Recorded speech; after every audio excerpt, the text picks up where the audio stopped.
Fala pessoal, Bernardo Haues aqui, especialista de política e assessor de investimentos da Avel. E hoje nosso papo é para falar um pouquinho sobre as eleições americanas. Será que vai dar Trump ou Biden? Deixa a sua opinião de cara aqui nos comentários, que eu quero saber o que você acha que vai dar nessas eleições. E mais do que isso, eu quero saber o que você acha, como que o mercado de capitais vai reagir. Será que é melhor para a Bolsa Americana Trump ou Biden? É um pouco disso que a gente vai falar no vídeo de hoje. Mas antes da gente se aprofundar e discutir muito mais sobre esse papo todo, sobre como o mercado de capitais vai reagir, quero dividir com vocês meu muito obrigado a todo mundo que tem contribuído com essa emergência que o Rio Grande do Sul tem vivido. Acho que todo mundo tem acompanhado essa grande catástrofe que o Rio Grande do Sul tem vivido com essas enchentes, e a gente tem vivido também um momento de muita solidariedade. Acho que o Brasil todo tem realmente se mobilizado bastante com doações, com envios de água, alimentos, de roupas e realmente doações financeiras, e isso tem sido uma onda de solidariedade muito legal. Ainda vai demorar muito para a gente realmente entender daqui a um pouco as vidas realmente que foram perdidas. Acho que até a água baixar a gente não vai conseguir de fato calcular a quantidade de perdas humanas e realmente calcular as perdas financeiras, o estrago que toda essa tragédia deixou. Mas nesse momento assim, de emergência, a gente tem que agradecer muito todo mundo que tem se voluntariado, de fato assim, salvado vidas, e todo mundo que tem contribuído. Se você ainda não contribuiu ou gostaria de contribuir ainda mais, procure seu assessor de investimentos aqui da Avel. Tenho certeza que ele vai saber indicar uma forma de você contribuir para fazer chegar essa doação na ponta para quem realmente está precisando. É um momento realmente de muito estresse para muitas famílias gaúchas, mas essa onda de solidariedade tenho certeza que tem ajudado e muito as famílias gaúchas.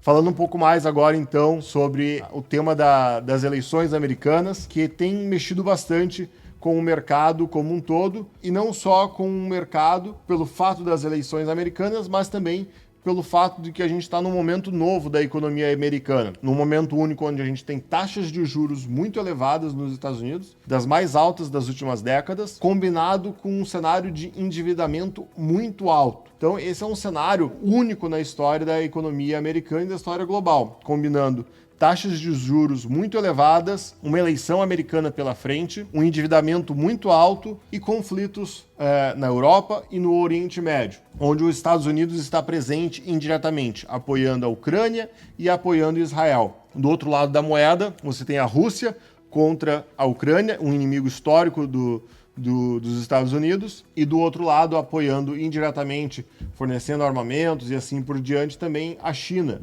fornecendo tecnologia e armamentos, talvez ali para o Irã, apoiando tecnologicamente, e também para a Rússia. Esse é um momento bastante conturbado da economia mundial e para a geopolítica mundial. E esse é o momento que todo o mercado como um todo, olha e observa qual vai ser o desenrolar dessas negociações, o desenrolar dessa evolução das decisões do Fed, e por isso talvez seja tão importante as próximas eleições americanas, pois mudança de um governo pode ser determinante para o futuro da geopolítica e da economia americana e da economia mundial. E acho que seria legal a gente entender por que a mudança de governo pode ser tão impactante ou tão determinante de uma forma que mude as perspectivas. Vamos entender um pouquinho os perfis, né?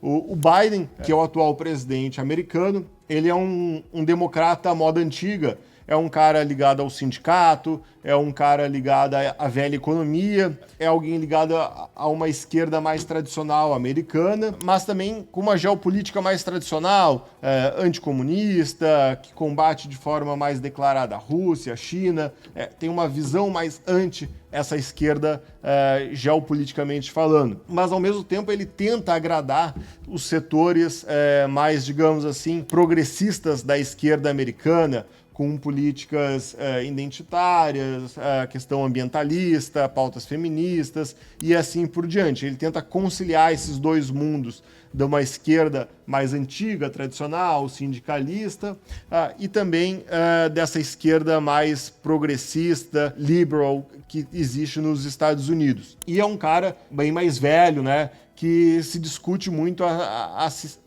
idade dele e a capacidade dele de governar os Estados Unidos devido à sua idade já muito avançada. Claro que do outro lado você tem o Trump, que também já não é nenhum mocinho, mas ele é um pouco mais novo, né? Alguns anos mais novo do que o Biden, e o Trump tem demonstrado um pouco mais de vitalidade, capacidade argumentativa, muito mais capacidade ali de física, e tem demonstrado justamente mais capacidade de vitalidade mesmo de governar. Então, pesando essas duas lideranças, pesa positivamente para o Trump esse aspecto. No campo ideológico, Trump também não é o republicano tradicional, no sentido que ele não é aquele cara da austeridade fiscal, do chamado balanced budget, que é o sentido da responsabilidade fiscal, que venha muito enraizada dentro do Partido Republicano. Aliás, pelo contrário, ele é um cara que durante seu governo aumentou muito o endividamento dos Estados Unidos. Aliás, ele é um cara que defende, inclusive, barreiras tarifárias, barreiras comerciais e um incentivo à indústria nacional para trazer empregos de volta, né? O Bring Back American Jobs, né? No sentido de trazer empregos de volta para a América, falar com essa comunidade, né? Falar com os chamados trabalhadores blue collars, né? Essa classe média americana, trabalhadores da indústria, numa mudança de paradigma onde antigamente eram os republicanos que falavam para essa classe média trabalhadora, e agora é o Partido Republicano num viés muito mais populista, falando mais com a classe média trabalhadora, que dentro desse viés do Trump, que consegue se comunicar diretamente com as massas, muito mais utilizando as redes sociais, consegue se comunicar de forma mais fácil com a classe média e com a classe trabalhadora. Então é uma mudança grande de paradigma. Então Trump tem esse viés conservador, que consegue falar com as massas, consegue falar com o trabalhador americano, tem uma política muito mais voltada para a classe média trabalhadora americana, e ele não tem essa pauta que o Biden tem de ambientalista, de tentar converter, que é uma pauta, na verdade, do Partido Democrata. O Trump não tem essa pauta de tentar converter pessoas para uma nova ideologia. Ele fala aquilo que as pessoas querem ouvir. Poxa, se é necessário queimar combustível fóssil, ele incentiva a indústria nacional, quer incentivar a indústria de óleo e gás nacional, e não criar uma nova indústria verde americana. Não, vamos liberar a indústria nacional de óleo e gás para produzir muito petróleo, porque isso vai gerar muito emprego, e essa é a visão do Trump. Então, assim, são visões bastante antagônicas, mas não necessariamente elas correspondem à visão do Partido Republicano tradicional e à visão democrata também tradicional. Elas são visões bastante peculiares e que se chocam dentro dos próprios paradigmas internos dos seus respectivos partidos. Então, são momentos bastante peculiares, né? Mas, sem dúvidas, é onde a gente se encontra dentro do momento histórico de cada um desses partidos, e essas são as principais lideranças que os partidos se encontram e ofereceram para os Estados Unidos. E aí eu vou ser obrigado a trazer alguns dados aí para vocês, algumas pesquisas, para poder entender se realmente Trump tem alguma chance de ser reeleito, né? Para citar 3 pesquisas ou 3 estudos, né? Tem um estudo da Emerson College que foi divulgado recentemente, que coloca Trump na liderança dos 3 principais swing states, né? São eles Wisconsin, Michigan, Nevada, Arizona, Pensilvânia e Geórgia. Então, assim, os swing states são estados decisivos. Para onde esses estados vão, geralmente é para onde a eleição acaba pendendo para o vencedor. Então, olha só, hoje, se a eleição fosse hoje, esse swing state está dando como vitória do Trump, e isso indicaria uma vitória do Trump na eleição geral. Então, assim, isso é um indicador bem consistente. Já numa pesquisa da CNN, estava dando Trump com 5 pontos percentuais de vantagem numa pesquisa geral nos Estados Unidos como um todo. Depois, numa pesquisa também por estado, olhando para 7 estados americanos também nesse perfil de swing states, aí uma pesquisa conduzida pelo Wall Street Journal, dos 7 estados que considerados swing states, o Trump estava dando como 6 desses 7 estados liderança. Foram os estados da Pensilvânia, Michigan, Arizona, Geórgia, Nevada e Carolina do Norte. O único que é exceção, que ele não estava dando como liderança, seria o Wisconsin. Mas o Wisconsin tinha sido considerado como uma posição de liderança na pesquisa da Emerson College. Então, assim, Trump, se a eleição fosse hoje, estaria numa condição de vantagem bem significativa, tanto da pesquisa geral, né, dessa pesquisa da CNN, que divulgou recentemente, por 5 pontos de vantagem o Trump estaria na liderança, como no swing states, de 2 a 8 pontos de vantagem nesses swing states. Então, assim, se a eleição fosse hoje, a probabilidade bem significativa do Trump levar as eleições, tá? E aí por vários motivos, né? Que vai desde a população americana não acreditar que o Biden tem condições de concluir seu mandato, porque eles não são satisfeitos com a economia americana, porque está aumentando o desemprego, porque estão relativamente estagnado, não acreditam na capacidade do Biden enfrentar os desafios econômicos e assim por diante. Então, assim, querendo ou não, eles veem no Trump uma liderança mais forte. Tá? Então, esse é o diagnóstico geral. Estabelecido aqui o nosso paradigma, que a probabilidade hoje maior é de Trump elevar as eleições americanas. Se fosse hoje, vamos tentar antecipar alguns cenários, tá? Como eu falei lá no início do vídeo, a gente tem uma situação bastante peculiar. Taxa de juros americana acima de 5,25. A gente tinha uma expectativa de redução da taxa de juros que era em maio, depois foi jogada para final do ano. Alguns analistas ainda trabalham com a perspectiva disso começar a redução em setembro desse ano.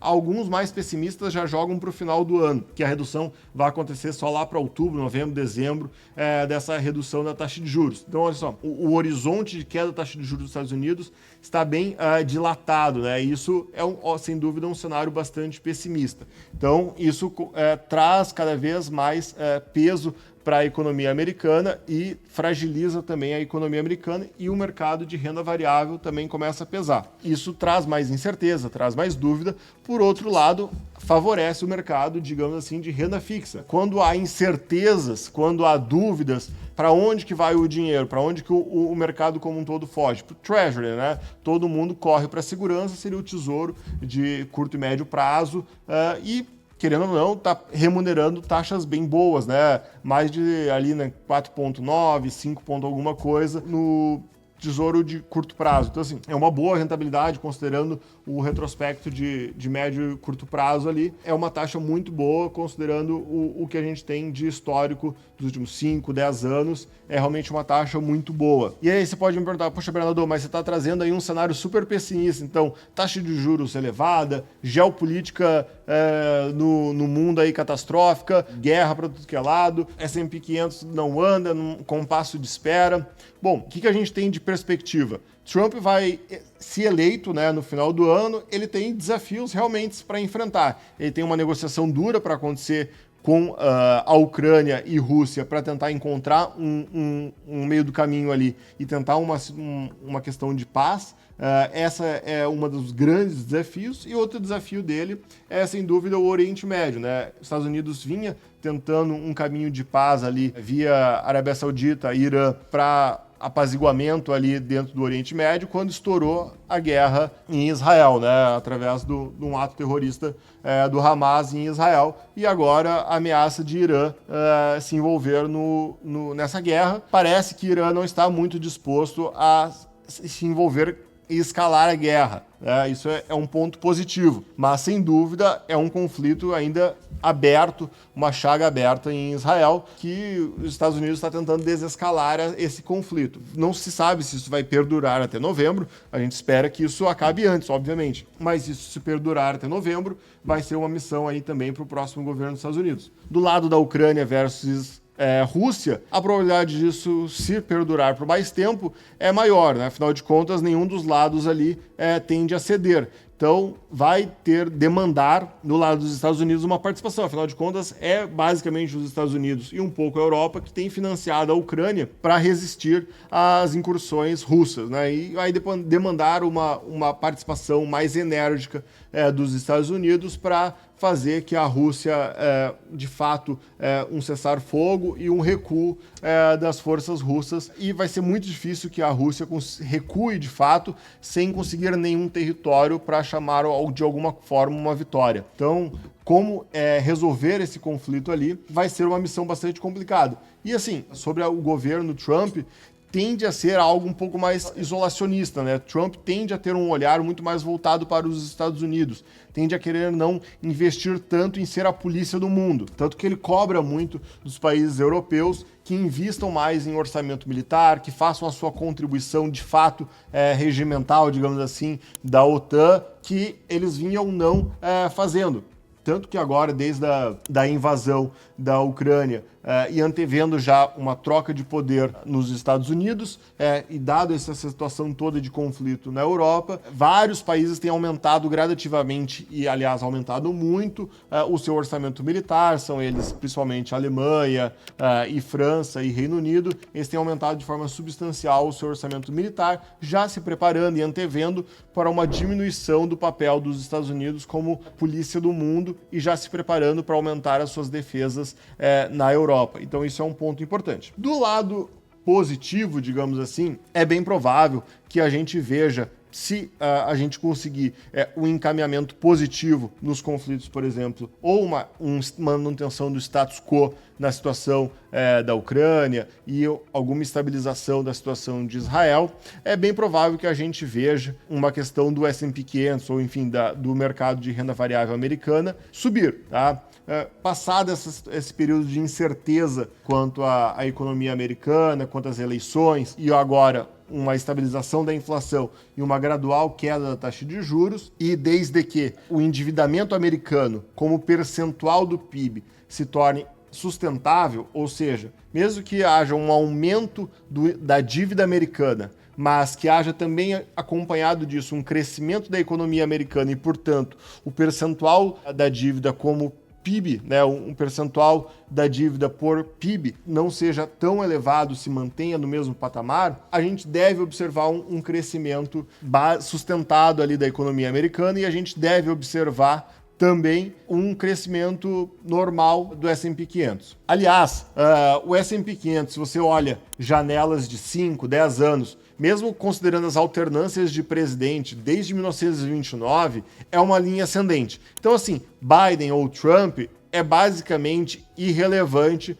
para investimentos em bolsa nos Estados Unidos, porque você tem independência do Banco Central, né, do Fed, você tem muito crescimento econômico, você tem um país que preza muito por checks and balances. A gente está num momento diferente, tá? A gente tem uma dívida PIB muito elevada? Tem, mas assim, ainda assim, as bases da economia americana ainda são muito sólidas. O dólar ainda é a moeda de troca global. Então, assim, se for preservada os pilares da economia americana, de livre mercado, de independência do Banco Central, do dólar se mantendo como as moedas de troca global, é bem provável que as empresas americanas ainda continuem mantendo a sua hegemonia global e a gente continue observando o S&P 500 numa evolução sustentável ao longo dos próximos anos. Bom, agora vamos trazer um pouco para o lado do Brasil. Como que lá fora as eleições americanas, essa questão do endividamento, se vai dar Trump, vai dar Biden, de endividamento, está nos impactando. Bom, a gente não é uma ilha, né? Tá tudo interligado. E a gente também tem os nossos problemas domésticos, né? Então, assim, tudo acontecendo ao mesmo tempo, né? A gente já tinha esse problema do endividamento americano, a gente já tinha esse problema da instabilidade com esse compasso de espera com relação às eleições americanas, ao mesmo tempo junta isso com um problema de questão fiscal brasileira, do falta de comprometimento com o superávit primário do governo brasileiro, ao mesmo tempo que fica mais caro a dívida americana. Se a taxa de referência é a dívida americana, tá mais cara lá nos Estados Unidos, aqui também fica mais cara. Se ao mesmo tempo que fica mais cara a dívida brasileira por questões externas, que é a taxa de referência, a gente ainda tem aqui internamente mais caro também por questões internas, que é justamente o fato do governo estar gastando mais, não se comprometer por um superávit primário, a gente abre uma janela de oportunidade para pegar ativos de renda fixa com taxas muito boas. O famoso aí IPCA mais 6, né? O Tesouro voltou a pagar IPCA mais 6. Mas não só isso, né? Você tem excelentes oportunidades na renda fixa, até de debêntures incentivados, ou seja, ativos isentos de imposto de renda, pagando IPCA mais 6,5, IPCA mais 7, ativos high grade. Então, assim, quando você compara esse perfil de ativos com até o CDI ou até a nossa Bolsa Brasileira, em janelas maiores de observação, talvez de 10, 20 anos, esse perfil de ativo tende a ganhar dessas outras classes de ativos, tanto do CDI quanto do Ibovespa. Isso por quê? Porque o Brasil é um país que tem a inflação mais elevada, justamente por uma questão de política governamental, de gasto público mais exacerbado. Se você tem ativos corrigidos pela inflação a essa taxa de remuneração de IPCA mais 6, 7, em especial se for ativos isentos de imposto de renda, faz muito sentido. Então, se você combina uma boa alocação hoje, ativos de IPCA mais 6, 7, isentos de imposto de renda, combinado talvez com uma boa alocação em ativos de renda fixa, que estão nos Estados Unidos com patamares excelentes, aliás, talvez excepcionais, pelo momento que a gente está vivendo da curva de juros americana, com a possibilidade de investir em renda fixa, por exemplo, Tesouro Americano, na casa de 5%, ou se você vai para bônus corporativos, que vai do 6% até talvez 9%, dependendo do perfil de ativo que você vai pegar, realmente você tem uma janela de oportunidade fantástica de investir em renda fixa com excelentes taxas de remuneração. Claro, tem que saber se posicionar, tem que entender justamente qual o percentual dentro do seu portfólio que você vai alocar em cada um desses ativos e quando que você vai escolher de cada um desses ativos para ter uma boa margem de segurança e um bom perfil de risco. Bom, pessoal, falamos de bastante coisa, falamos de eleição americana, se vai dar Biden, se vai dar Trump, e como que o mercado vai se comportar em cada um desses cenários. Agora eu quero saber de você. Está mais pessimista, está mais conservador ou está mais arrojado? Está mais acreditando, por exemplo, num corte de juros aqui no Brasil? Está mais olhando para a renda variável? Está mais pessimista, alocando mais em IPCA+? Ou está mais olhando para o mercado americano, aproveitando esse momento da renda fixa com excelentes taxas de pré-fixado? Comenta aqui. E se você gosta desse tipo de conteúdo, aproveita e compartilha também com seus amigos. Tenho certeza que eles também vão aproveitar esse conteúdo de qualidade. Tá joia, pessoal? Nos vemos no próximo Avelcast Política.